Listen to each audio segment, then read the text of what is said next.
తెలంగాణలోని అర్హులైన ఒంటరి మహిళలకు రాష్ట్ర ప్రభుత్వం తీపి కబురు అందించింది.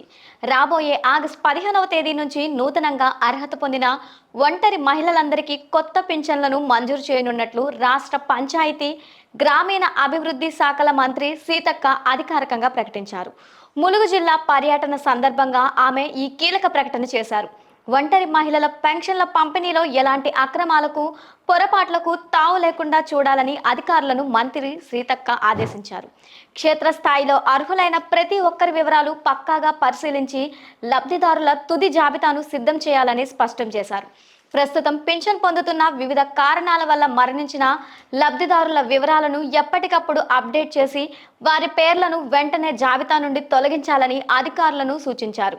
అనర్హులకు పింఛన్ అందటం వల్ల నిజమైన పేదలకు అన్యాయం జరుగుతుందని, అందుకే ఆధునిక సాంకేతిక పరిజ్ఞానాన్ని ఉపయోగించి అత్యంత పారదర్శకంగా నేరుగా లబ్ధిదారుల ఖాతాల్లోకి పింఛన్ల డబ్బులు చేరేలా ప్రభుత్వం చర్యలు తీసుకుంటుందని మంత్రి తెలిపారు. ప్రభుత్వం ప్రవేశపెడుతున్న సంక్షేమ పథకాలు క్షేత్రస్థాయిలో ఉన్న ప్రతి పేదవాడికి చేరాలన్నదే ప్రభుత్వ ప్రధాన ఉద్దేశమని మంత్రి సీతక్క పేర్కొన్నారు.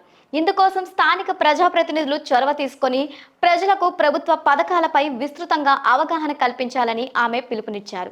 ఒకవేళ ఎవరైనా నిజమైన అర్హులు ఉండి కూడా సాంకేతిక కారణాల వల్ల పింఛన్ రాకపోతే అలాంటి వారు వెంటనే దరఖాస్తు చేసుకునేలా ప్రజాప్రతినిధులు మరియు అధికారులు సమన్వయంతో మార్గదర్శకత్వం వహించాలని సూచించారు.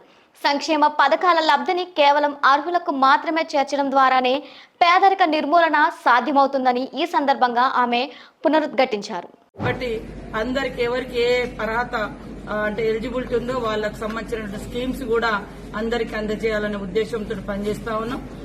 వచ్చే 15వ తారీఖు నాడు మాక్సిమం అందరు మహిళలు ఎవరైతే విడోస్ ఉన్నారో, సింగిల్ ఉమెన్ ఉన్నారో వాళ్ళందరికి కూడా పెన్షన్స్ ఇచ్చే స్కీమ్ను కూడా మనం తీసుకురాబోతున్నాం.